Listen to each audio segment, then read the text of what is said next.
Buktine Noleo pusaka Ngamarta 3 lah kok do nututi karo kowe. Darius, iya. Ngono aku noleh ra ana apa-apa. Noleh sik kok, tak culek matamu lho.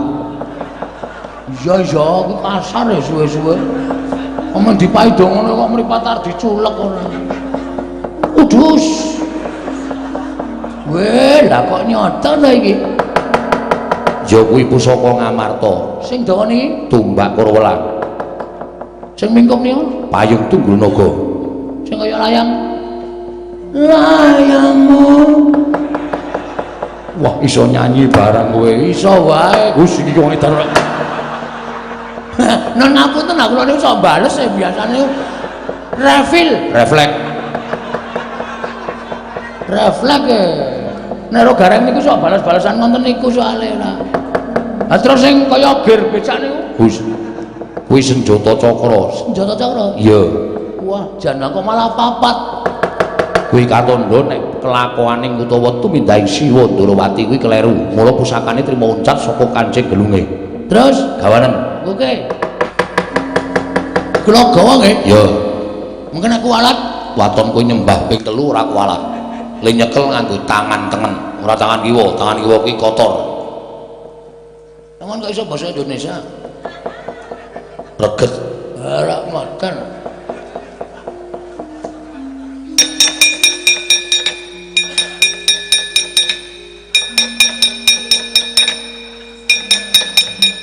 Wes kok kebablasan siji. Baleni mboten? Baleni. 1 2 3 wis. Ngono. Tengen. Tengen. Ngegedete. Aku somong tengen. Iki tengen iki. Iki tengen. Iki sik biasane ciduk. Iki. Piuk ngono. Wes, gawanen ngono nggih. Nyuwun pamit nggih, Ndara. Sing hati-hati. Wah.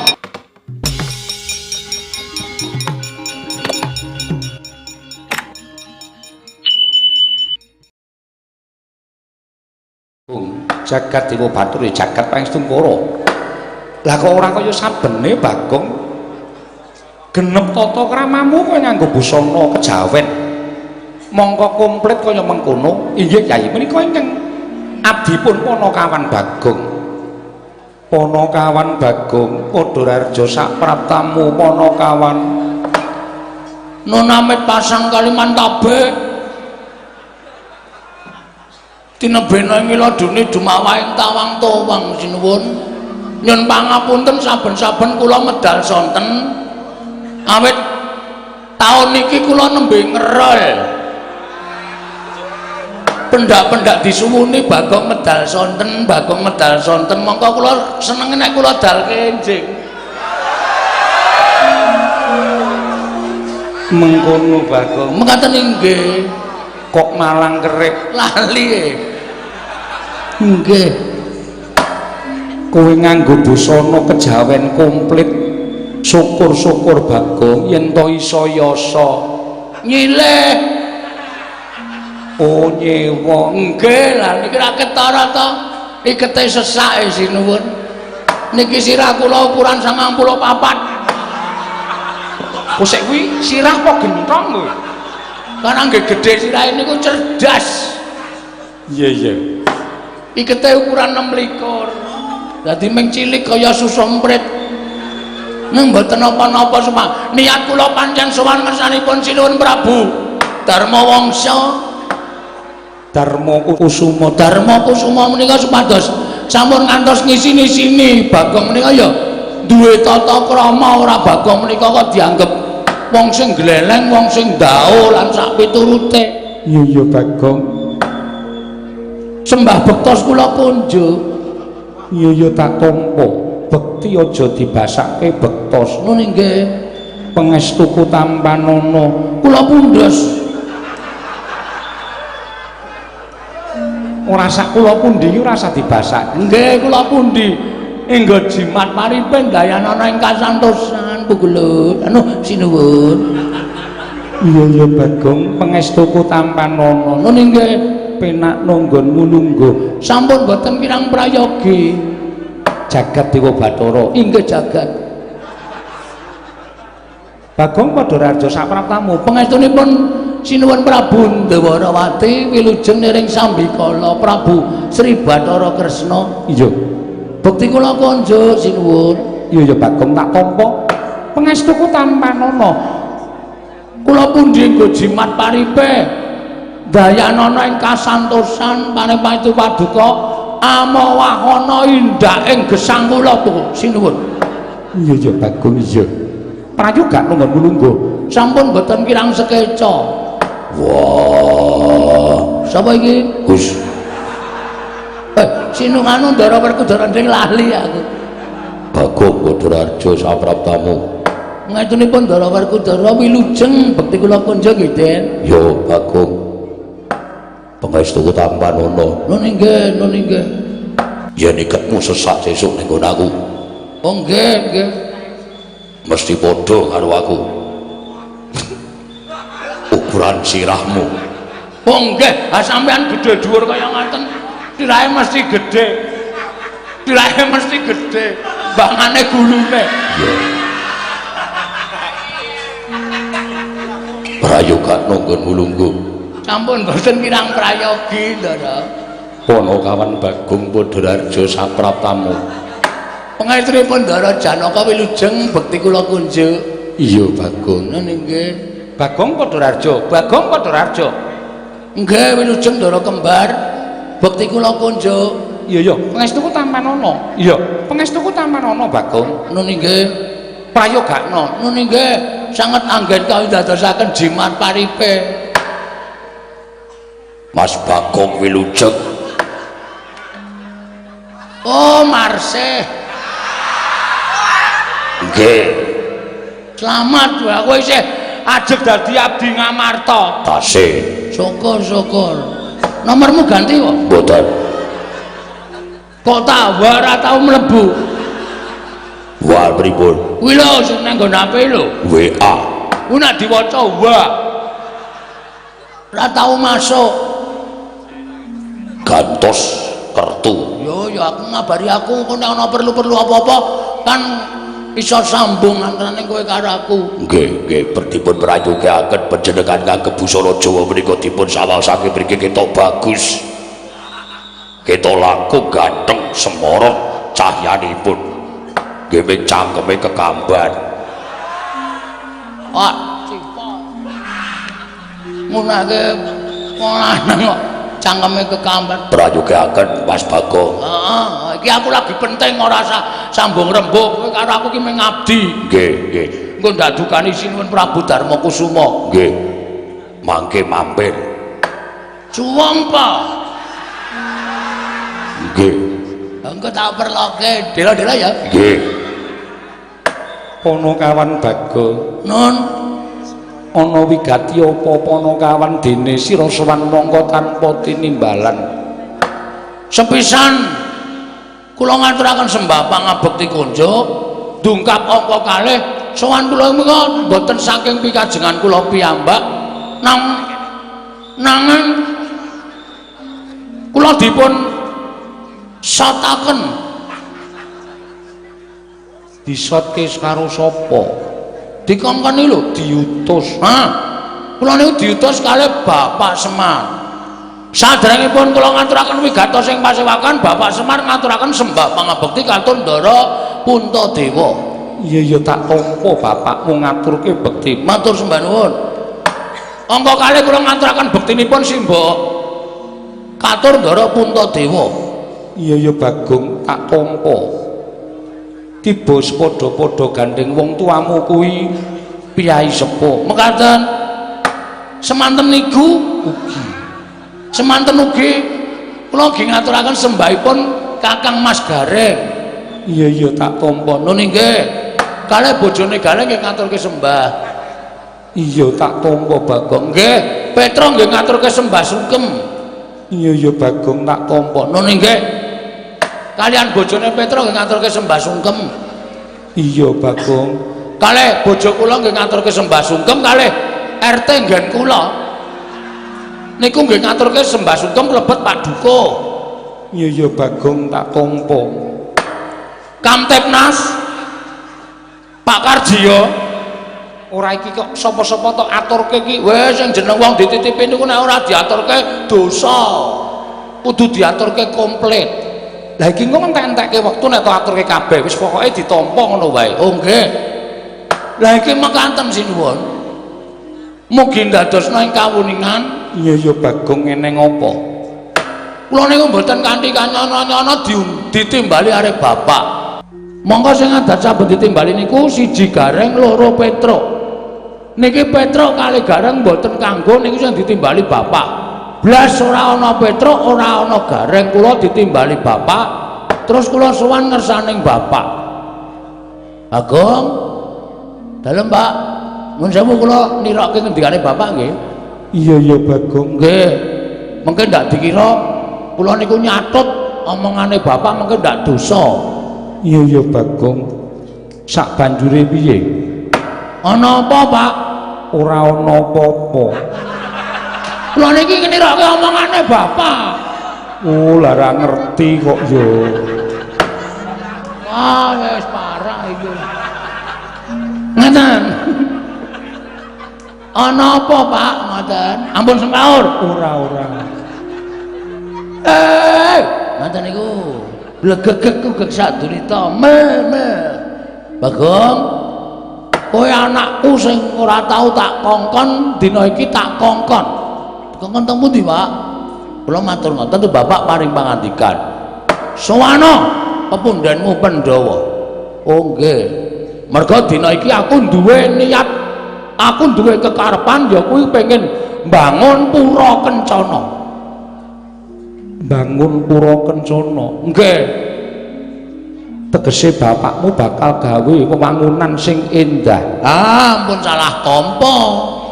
Kula niku waune ya ngertine wong, bapak arep bangun omah. Bapak arep bangun wewangunan sing apik mergo jenenge we Pura Kencana. Pura wis ngarani papan, Kencana niku Mas Jamrut Hergeni Mutiara sing ngembane kaya Kencana. Wah, kula wis bayangke nek omahe bapak niku bakale magrong-magrong. Ha jebolane ya Jebulane yo ki apa? jebulna niku bapak ora mbangun papan sing magrong-magrong ning bapak niku ngendikane ngoten iki. Aja salah tampa Bagong, aku bangun Pura Kencana kuwi ora kok papan sing magrong-magrong dumadi saka Mas Mutiara Jamrut Hergeni kuwi ora. Pura Kencana ki mung papan sanepa, pura kuwi papan, Kencana kuwi becik. Sing jeneng lemah sing apik mesti diembake kali anu ukarane nganggo sarwa mas. Siti Mas kuwi lemah sing subur. Mula aku mbangun Pura Kencana kuwi kepengin bangun papan sing apik, sing becik, adoh saka regejegan, adoh saka suker sakit, ora ana padha regejegan, ora ana padha plirik-plirikan, ora ana wong sing padha sikut-sikutan. Papan kuwi kanggo papan katentreman, papan kerukunan lan papan pesrawungan. Ngaten. Oh, dadi kabeh mau mung sanepa. Mekaten nggih. Iya Bagong sak banjure. Lah terus wigatos kula sowan teng ngene Sinuwun Prabu Darmakusuma napa, Pak? Nah, ngene. Piye Bagong? Kowe tak kongkon sowane Sinuwun Prabu Darmakusuma kuwi supaya nyuwun ngampil syarat srana supaya apa penjangkaku ki bakal kelakon. Syarat sranane apa? Jane nggih awrat ning kepripun melih wong sing kongkon bapak, ayo kepeksa kula ngaturaken sampean dalem ingkang Sinuwun Prabu Puntadewa. Iya ora dadi ngopo Bagong. Puntadewa ngrumangsani bisane kaya ngene mergo bapakmu, bisane mukti ya mergo bapakmu. Bapakmu ngomong Pandhawa wiwit kuncung nganti gelung, wiwit jabang nganti celaprang. Mongko Puntadewa sakandang durung tau males kabecikane wong tuamu. Mula dina iki dadi srana nggonku bakal males kabecikane wong tuamu nadyan durung sak traju lan durung sak bobot kelawan keluwihaning wong tuamu Bagong. Matur sembah nuwun.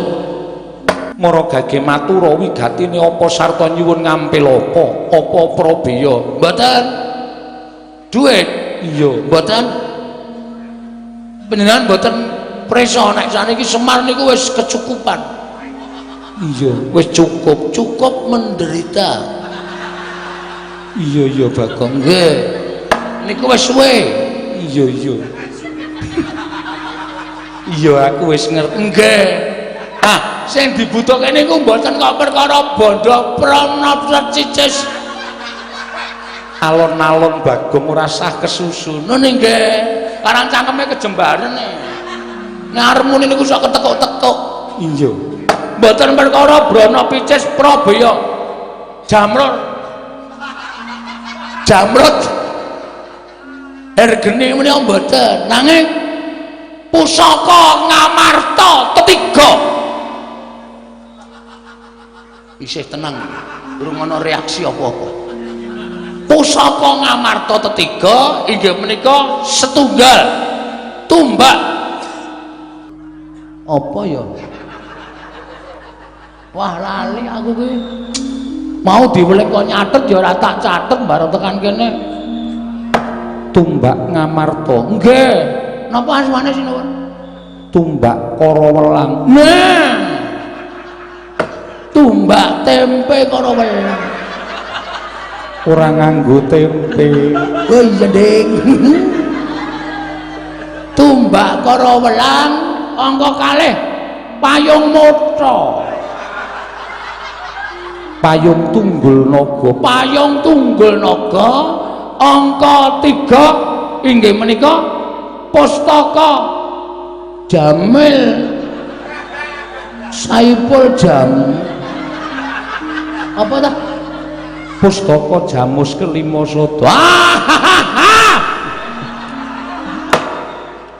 saking bungah kula kaya karena wong lalen niku pustaka Jamus kelima Sada ketiga menika badhe kula suwun kula boyong wonten ing Karang Kadempel dados syarat srana bapaknipun bangun Pura Kencana Werkudara piye Dimas Gandeng Pusaka kuwi darbe ing Pandhawa 5 pun Kakang ora bisa nengahi mung Siadi apa dene kadangku 5 cacahe ingkang ndak suwun penemuning Siadi wenehno Semar kuwi gedhe labu itu meraping Pandhawa labuhane Semar yen diteraju karo bobote pusaka 3 mau durung ana apa-apane wenehno tinimbangane ora mbok wenehke nek Bagong nganti bali ning Karang Kadempel mengko Semar duka karo Pandhawa kudu iso mbok gagas barep kakangku yen nganti Pandhawa kelangan Semar wah kaya ngopo lakune Pandhawa betul leres niku nek dipikir Semar niku sikil dinggo sirah dinggo sikil momong Pandhawa iku wis cilik-cilik sampean sedo cilik-cilik kula ngetutke nganti sepriki niki sampean wis dadi ratu sampeyan do mukti ngawibawa Nyakrawati mbau denda niku kula ya ora tau njaluk undakan bayar ora tau protes ora tau pripun-pripun bapak ya nrimo wis sampean cilik nganti saniki wis dewasa wis sepuh omahe bapak kaya ngono nika blas ra ana sing dandani ya ora tau protes niku lho nrimane bapak iya Bagong menengo dhisik oh nggih Arjuna piye kula nderek kersanipun Kakang Mas Jodipati mbok menawi pendhanipun Kakang Mas Jodipati menika leres nah niku ya cocok Bagong dalem menengo dhisik wah cangkemmu iki kaya omong wae to ya nek kula Sedewa kula ndereke mawon Prabu kula ndereke mawon leres kendhanipun Kakang Mas Werkudara menawi ngantos Kakang Prabu menika awel maringaken pusaka ketiga menika kala wau ajrih kula menawi kogel kagelan manahipun Kyai Semar tumunten nilar dhateng para Pandhawa lajeng kados pundi polahipun para Pandhawa Bagong wektu dina iki apa ingin dadi aturing kadang-kadangku kabeh usarujuk mula yen to kowe mbutuhake pusaka ngamarta 3 tumbak para welang payung tunggul naga pustaka jamus miang jimat kelima sada mara boyongan marang karang kadempel jeneng ingsun ora bakal awel sarta ora bakal anggrundel Panakawan Bagong Yayi kula wonten dawuh kula nuwun sewu sampun ngantos kesesa dhateng menapa sampun dipun ngendikaken dening para kadang-kadang kula sedayanipun namung perkawis menika sampun ngantos dipun petang gampil liripun kados pundi paduka paring dawuh mekaten Yayi nuwun sewu lho sepisan Semar menika namung derajatipun Panakawan Semar menika namung nuwun sewu kasaranipun namung batur ingkang sepisan radyaneh petangan kula lah kok ing ngatasé Semar menika namung Panakawan kok duwe niat bakal bangun pura kencana menika engko sepisan kula mboten badhe angias kula mboten badhe ngembe duwin kula mboten badhe angilani dhateng kawontenanipun Kyai Semar namung sedaya iki badhe katindakan menika kapetanga kanthi nalar ingkang ganep sampun ngantos buntung ing tembe wingkingipun inggih to menawi Semar menika lair batos nyuwun ngambil pusaka ketiga menika lair batos kinarya syarat sarana mbangun pura kencana nanging nuwun sewu pemanggihipun tiyang gesang wonten ing alam padang menika wah gingsir inggih menawi Semar menika kala wau nuwun sewu wonten manah salebetipun penggalipun Kiler Semar yen to wis jeleh dadi wujuding Panakawan tumunten badhe kepengin mindhak pangkatipun tumunten badhe kepengin mindhak derajatipun sarana nyuwun ngambil pusaka ketiga ing pengangkah supados sak mangke saged ngembali dhateng pangaosipun para Pandhawa lan saged mukti ngawibawa Nyakrawati mbau denda tanpa beda kaya dene para Pandhawa mila pusaka menika menawi para Pandhawa maringaken kula nuwun sewu kula ingkang badhe anggondeli Kyai Prabu tasih nganggep ing raka menika pengayomanipun para Pandhawa kula nuwun sewu lho kula ingkang gondeli pusaka ketiga menika Kyai Prabu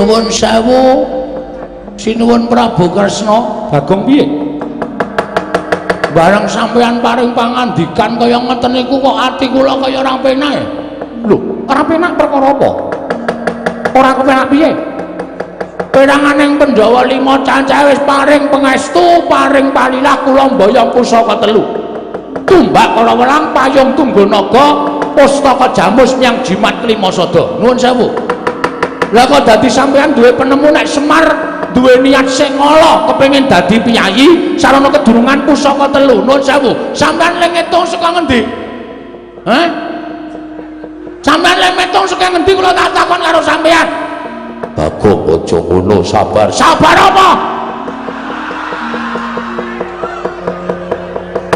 kula nganggo sandangan apik-apik kaya ngene iku niat kula tata krama niat kula sing apik-apik ora kok kepengin nesu ning gandeng sampeyan wis marai emosi ya nuwun sewu ganti kula arep nganggo sandangan Jawa ngene iki nek gentho ora gentho sisan sing jeneng sandangan Jawa niku tulus karo kabribadene wong nganggo sandangan Jawa niku atine ya budaya nek ati kula wis diobak-obak kaya ngene iki sandangan kula seleke kula wis nganggo sandangan Bagong sak asline ngenten iki nek pancen arep beda atine Bagong ayo ora masalah padha nun sewu lho sinuwun kula mungkurke panjenengan ora apa-apa Bagong ngono nggih ora sah malang kerik ora sah malang kerik lha pripun wulumu kelek rungkut dan kula nggih ngingu tinggi ngawur wae pripun kula tak takon apa Semar ki diniat ta elek nek Semar niku gadah niat sing elek niat sing ora prayoga bingek-bingek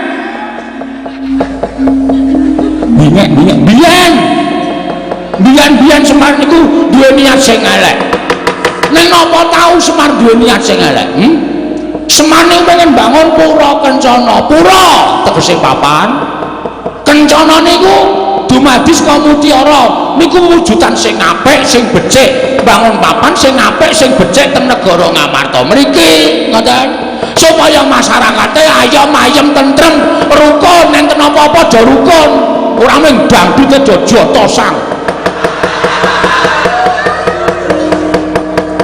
terus sing dintoki apa kula tak takon ngoten mula tontonan niku ya sing aja nganti ana gugah huru-hara iki ya ngapa iki musuhi wayangan kok lagi nesu templeki walang munggo walang kayu tak emplok kok dadi kowe ora usah macem-macem nek sampean ngarani Semar itu ndak elek karo Sinuhun Prabu Darmakusuma lan sak Pandhawane niku ategesan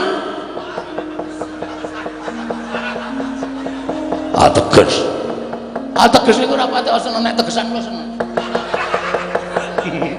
ngoten tegese sampean padha karo ngilani dadane Semar saiki ngene nek sampean munekke Semar kaya ngeten niku kula tak bali nang Karang Kadempel terus kula tak omong karo Semar Mir aku jane entuk gawe ning ana sing ngalang-alangi sapa sing ngalang-alangi sing ngalang-alangi Prabu Kresna kowe dianggep kepengin duwe derajat pangkat kaya wong Pandhawa mula kepengin tenggonan pusaka Ngamarta 3 Kresna kok dadi usape kaya ngono tak luruke ning Darawati wani karo bapak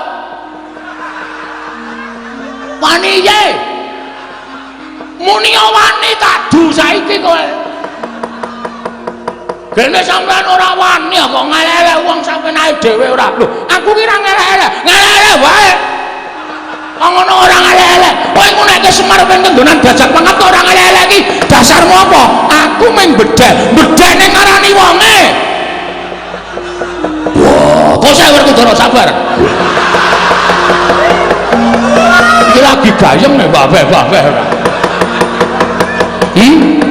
ngejawab wae kowe arep ngejawab jane ngeten mawon berarti sing mepalangi Ratu Darawati sing mepalangi Prabu Sri Bathara Kresna oke ora masalah kula ora wedi karo sampean kula ora bakal mundur sejangkah ngendikaning para kiai nek nganti anak iso mbelani karo bapak niku tegese anak sing junjung karo derajate wong tuwa mikul dhuwur mendem jero karo wong tuwa iso nyuwargake wong tuwa kula bapak niku kula punjung ingkung gajah saben dina niku ora bakal iso males kabejane wong tuwa seranane mek kula kudu iso mbelani karo bapak oke saiki karo sampean pripun aku wis kentaan kata-kata iki kalimatku pun telas liyanane meng adu otot tak ladeni adu otot adu kekuatan tak ladeni adu kekuatan wis ben luweh modar nang kene ya wis ben kemeropok tenan pikir aku iki nek carane kaya ngene lara atiku bapak denekke kaya ngono karepe piye ayo wang-wangsulan aja meneng wae wang-wangsulan ngeten iki Bagong metu njaba ngoten gampun kula niku rasa dikon metu njaba wis bendera tak tokke njaba mungkin dak perkarane berat ngoten rasa to omongi ngoten mawon kula mben ngendika pripun-pripun rupa wani jembar wani padangane wani petengane apa meneh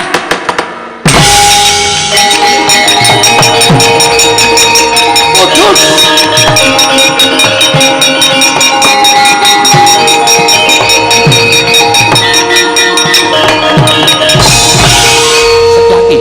Setyaki siraman nganggo tirtane kesabaran aja ngono Setyaki Dimas sing sabar kajengipun Kowe Prabu menika sembahan kula nek Kowe Prabu dicecamah dening wong kono-kono kula ora nrimake sing nyamah upamane sapepadaning ratu menika pantes ning derajate ngaceplik menika namung batur ucape kok drewili kaya grojokan ngreweteh kaya bedhe sewu napa pategalan nek boten kula sing nandingi ora bakal rampung-rampung oke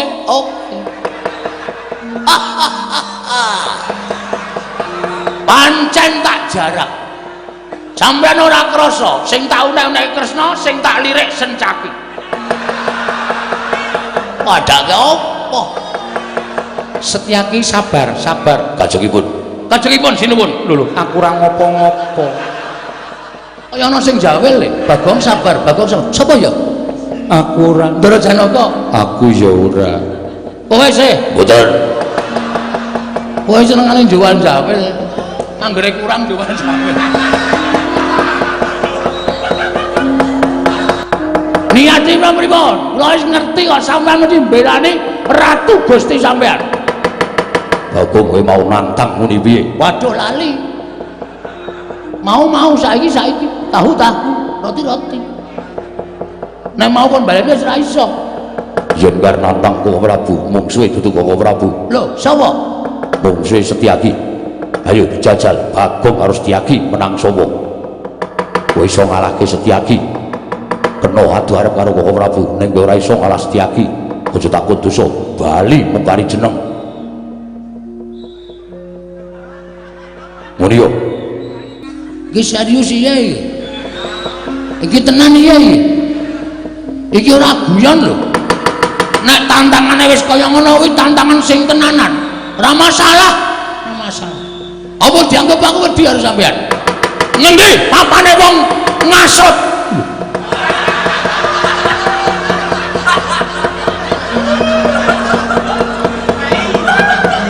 Jaidan. Gara-gara kudu rampun guyu. Niki lho can kula niku kudu nggo penonton, dudu nggo pemain. Sampeyan niku pemain. Pemain kok guyu ayo ora apik. Apa gade? Tayone arep wani jebul ming. Kon ngasut. Ayo wani ya. Ora wani aku. Mboten coba ah. Oke. Metu njaba kowe. Terima kasih diingatkan. Boleh. Iya, wis rasa kuwatir Sencaki mesti tak tokke njaba. Kowe rasa kuwatir. Ayo, tatutke ora bakal mesti karo kowe barang.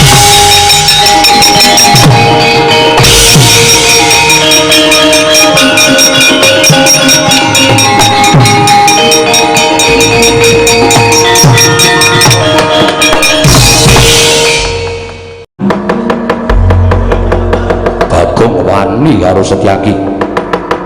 Anggep apa kira-kira kowe iso ngalahke Sencaki? Sik, sabar Om. Ora sampe naik dhewe. Nek kula jane ora arep wani karo sampeyan, nah sampeyan niku juragan kula. Ning gandeng sampeyan ngewangi Sinuwun Darawati, mongko Sinuwun Darawati wis gawe wirange Bagong Srana nyenyamah asmane Bapak Semar. Ya bener sampean niku Senopati Darawati, ning sampean kudune iso metok, iso mikir. Sing mang belani niku bener apa salah? Nek bener mang belani, nek salah sampean padha karo ana bebasan ora mangan nangkane ning gabul kulute. Halo? Wes saniki sampean nek ngajar Bagong mengajar, terus entu-entuane apa? Malah saya geger kahanane. Bagong cilik loro gede tekaning patine Bagong ning negara Ngamarta. Bapak preso, bapak krungu. Saya nesu bapak.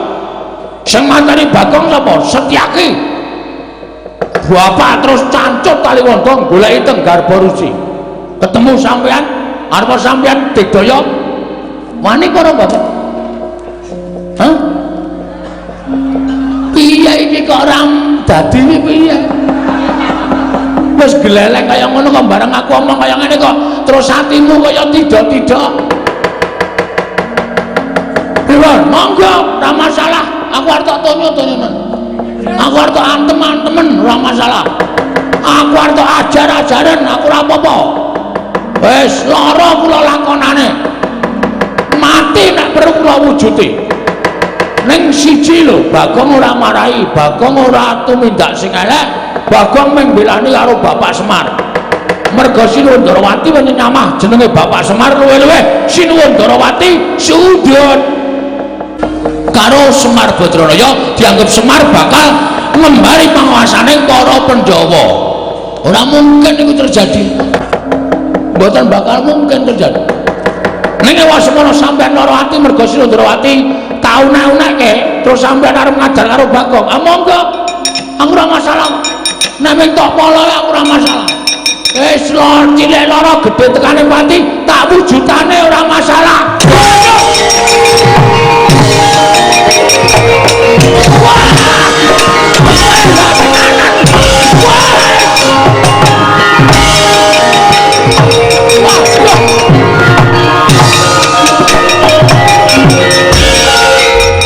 Wah, wis sencake iki tenanan. Tak kira nek gojek terus maplek. Waduh, bathukku metu gedhe ya semua. Wah, lah kok nek kewahanan iki aku jelas kalah. Kono Senopati Ndarawati gak aku mek wong cepete kaya ngene.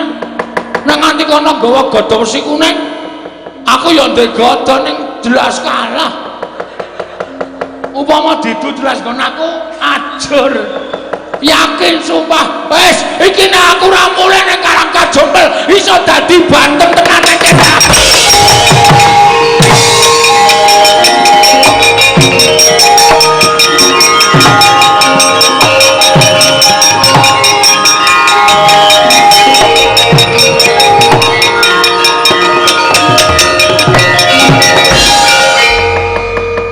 isih ngoyak ya sencaki ya. Mungkin wis mlayu kaya ngene iki mbok nek kira-kira aku wis rumangsa kalah, wis mlayu mbok mandeg le ngoyak kok isih brubut bantre ora jamak. Monggo aku nek mlayu ki sikilku gathok. Pupuku ki gathok dadi pupu. Perih. Iki nek aku ora mlayu tenan. Pak. Kriwikan dadi grojokan geguyon dadi tangisan.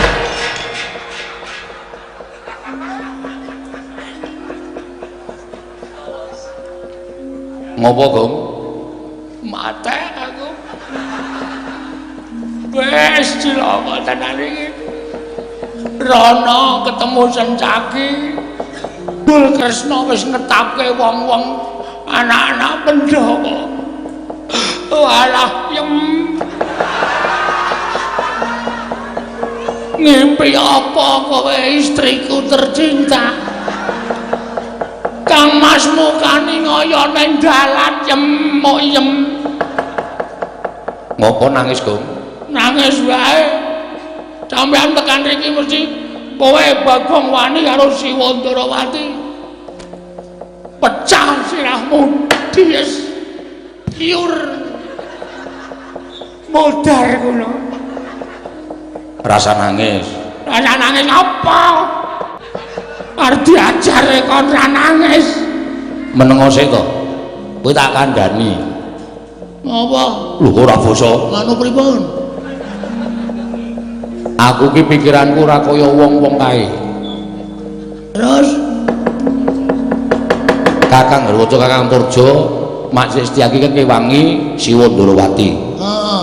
Aku entuk dawuh saka bapak. Ya tenan ora. Antasena badhe sik ana Bagong gawe nenal marhum. Ngoten. Ora. Tenane? Ora. Lah terus? Kon ngapae? Anu kene apa? Bapak ngemangsani nek tau tate nampa pangudangmu. Bapak ki tau tok udang, tau tok mong. Mula nek ana wong ndak sikara karo kowe, bapak ora mentala. Terus bapak dawuh karo aku Antasena. Ayo mono Bagong aja nganti diajar karo kakang-kakangmu. Terus aku mangkat rene iki. Wah, tenane. Engko sembrono ora, aku tekan kene arep ngewangi karo kowe. Esti napa? Estu napa? Tenan. Nek pancen tenan. Terus pripun? Maju meneh. Kon apa? Peduke Pak Sestyaki. Ngono kuwi ngewangi. Heeh. Ngono kuwi ora ngewangino, Sena. Ngono kuwi jlomplongke aku modar. Kowe kok bengok-bengok nyapa to? Aku omongane yo aneh kok. Nek muni ngewangi kok kon maju meneh. Aku mlayu wis gila kepati-pati kon maju. Anane kowe tak kon maju, kowe tak nehi daya kekuatan.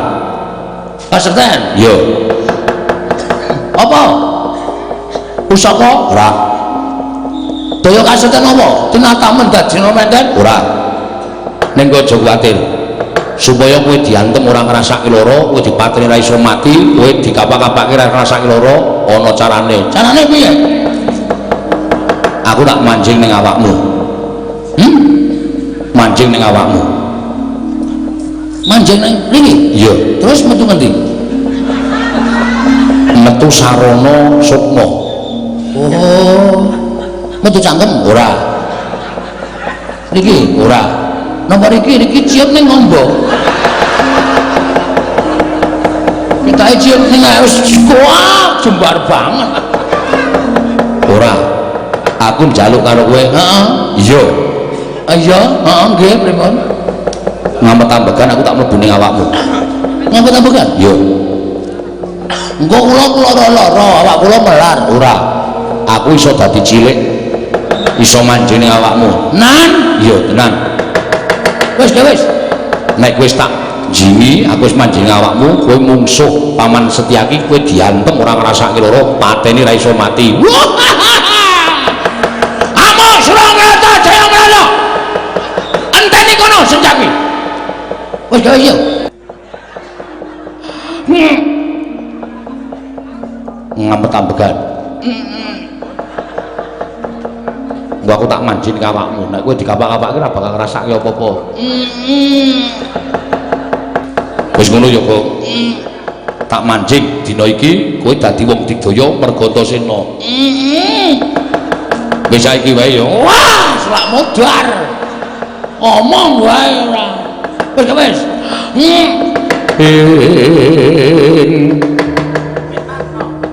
Kacarian putra lamun kawekasan yeka wis anggeni. Wis anggeni Maya Wisnu Pratenta. Gong, wis. Ngene? Wis. Sampe teng pundi?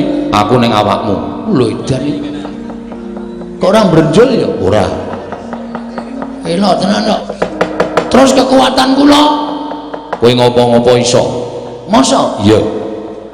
Mabur ya iso, ambles bumi ya iso, kowe piye-piye keturutan. Wah! Gelereng tenan iki. Ning ya perlu dijajal, kok nek ngapusi? Ora. Nek mabur carane piye? Sikilmu gedrukno lemah ping 3 engko mumbul dhewe. Oke. Coba ya? Ya.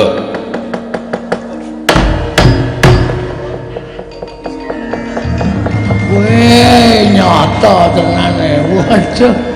Wah, gleleng iki. Ya mung sementen iki. Arep dhuwur ya iso. Niat batinmu njaluk sing dhuwur.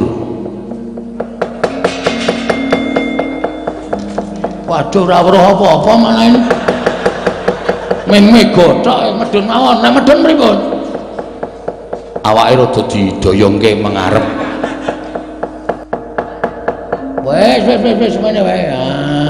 Wah gleleng iki. Waduh. Wah, ya ora ketok tetepan ya. Wah, ya kiai kok semene akeh ya luar biasa. Wah, ngendi ketok tenan. Wah. Wit, sapa adus kae? Jaman kaya ngene kok kamar mandi tanpa gendeng. Wow, edan. Wah, ora umum nek kae. Kowe lah. Elok tenan kok. Engko gek wewe ya. Wis enggak dosa. Berapa ini kena medun pripun? Ya kari medun ngono wae. Ya medun landing. Wah, gleleng tenan ambles bumi. Ngampet-ambekan niat ingsun ambles bumi. Mengarep memburi. Mengarep ana memburi kena. Wah, ya mung peteng kok. Ora ana apa-apa bumi iki mung lemah tok ning kok kaya le ambegan iki kaya ora sesek ya. Edan tenan Antasena iki ampun tenan iki. Waduh. Wah, asem iki kuburan. Nyundul mayit aku. Rono wis cilaka ya ora weruh aran ning bumi iki jane. Wah, jan. Wah, aduh sapi keng. Tak serondol mongko jebol wis kaya mapiur nang sirah semen tak apa-apa kena lemah kok ora ilang jedul ya amo Suramarata Jayamarata ayo Wresniwira Setyaki Bima Kunting sini kowe mungsuh Bagong kewirangan dina iki kowe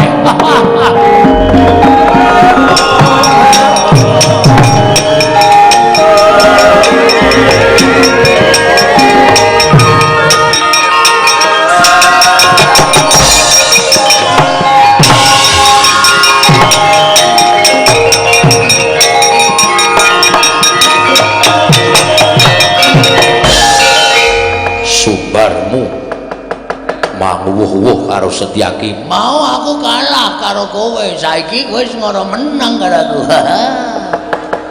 ayo ngantemo Bagong ngantemo nek perlu gada wesi kuning gada wesi biru tak keprokno sirahe Bagong nek nganti aku iso tekan ning pati aku meguru karo kowe tak andani apa mentas meguru anyar arep meguru karo ora apa ngabari kowe ha mencorok tejamu sajae wani tenan karo Setyaki kowe nek tak kena tak pringgake becik mundur mumpung durung kowe modar dening Bagong kowe kira-kira iso ngalahke Setyaki weh lah iki delokke sik nang ngene iki kowe kira-kira gila apa ora nek ora kanan kaya ngene iki kowe gumun apa ora ha sawangan Setyaki loh bukan sulap bukan sihir pokoknya ayo iki namanya nimbles sirahmu pecah dadi 8 Setyaki neng aku kowe rasa wedi